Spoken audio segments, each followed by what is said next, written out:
Hello, in this video we're going to be looking at what we call similarity. We're already familiar with that term, hopefully. We know it means things that are like each other, but it has a more technical definition in maths. So in maths it basically means things that are either bigger or smaller versions of each other but completely in proportion.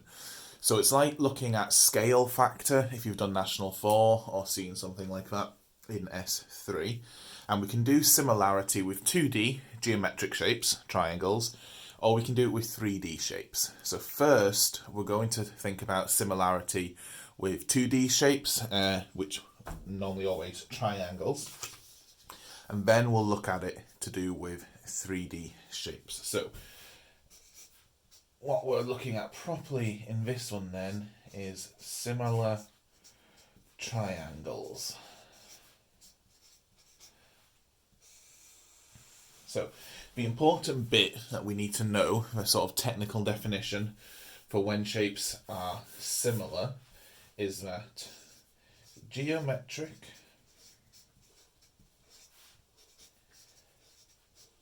shapes are similar if their corresponding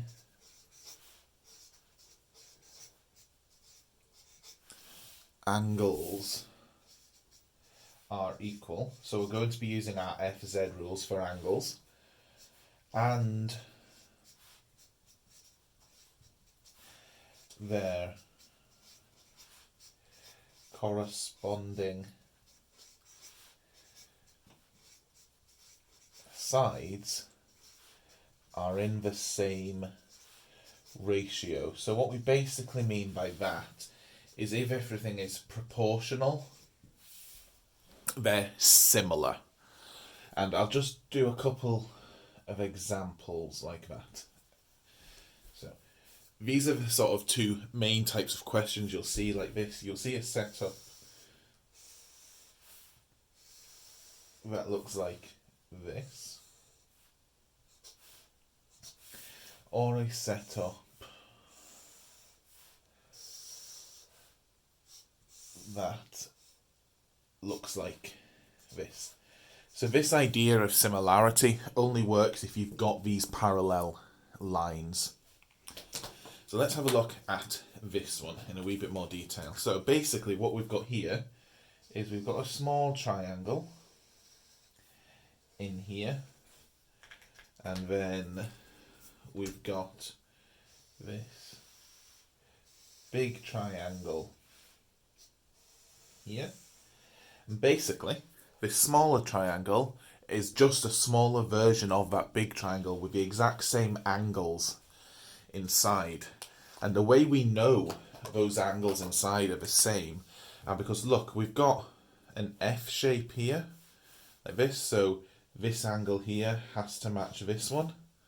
We've got an F shape here, like that, so this angle has to match that one, and the angle at the top is obviously the same. So the angles inside this small green triangle and this big red one are exactly the same, and that means the sides are proportional. So theoretically, if I knew this side and this side, I could work out the size of that one just by knowing it was proportional.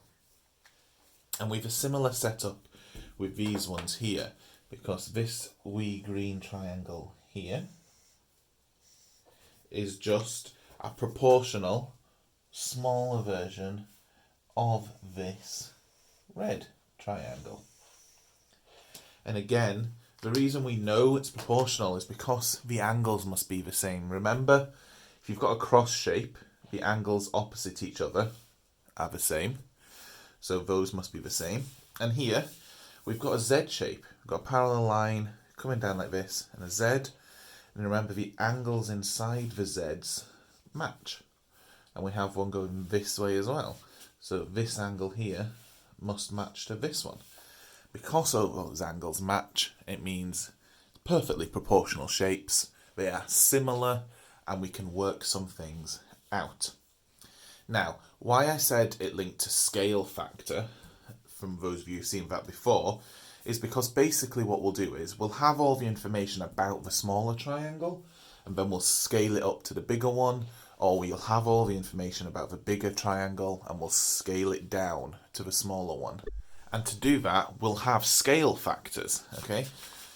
We'll have what we call a reduction scale factor,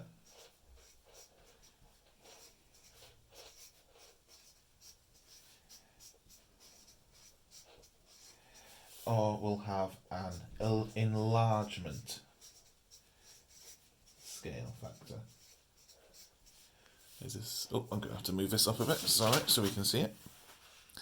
An enlargement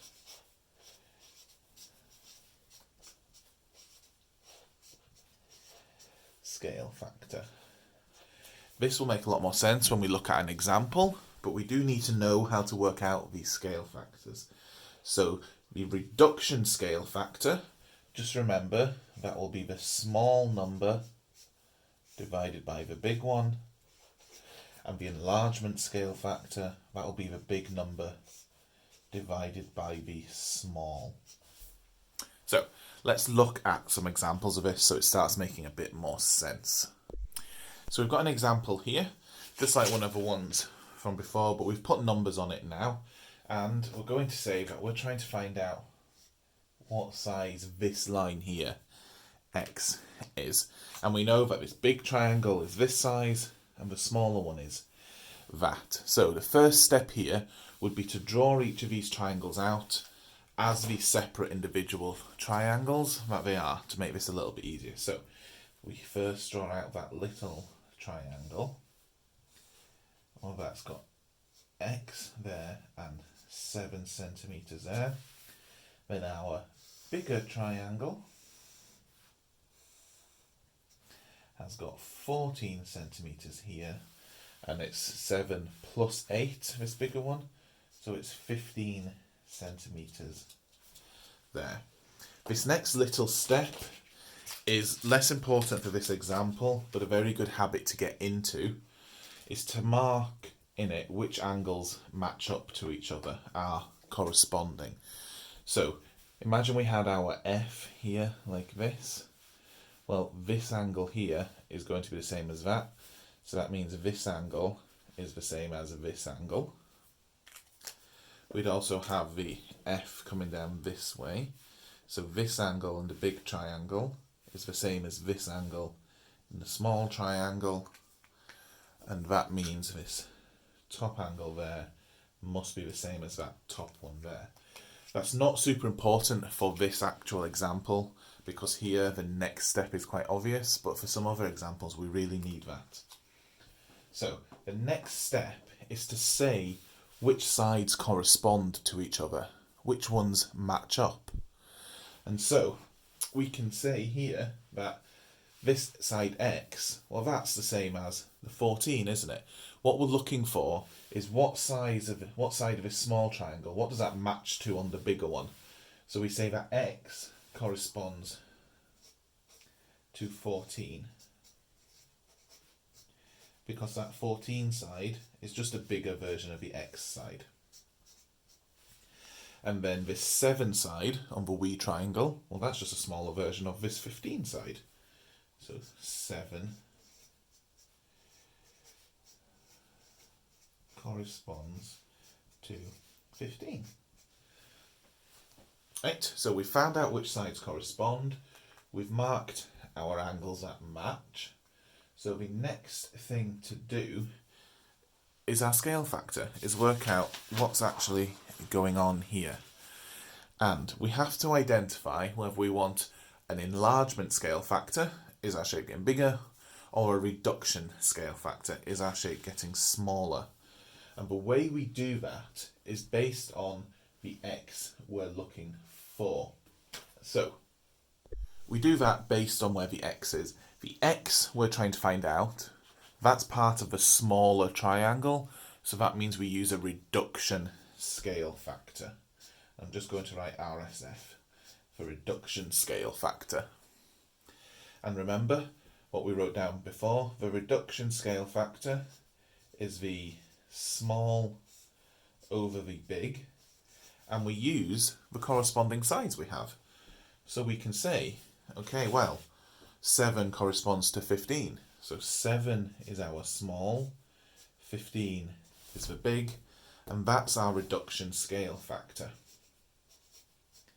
And so then the final step is to times the other side, the one that corresponds to our x, by this scale factor.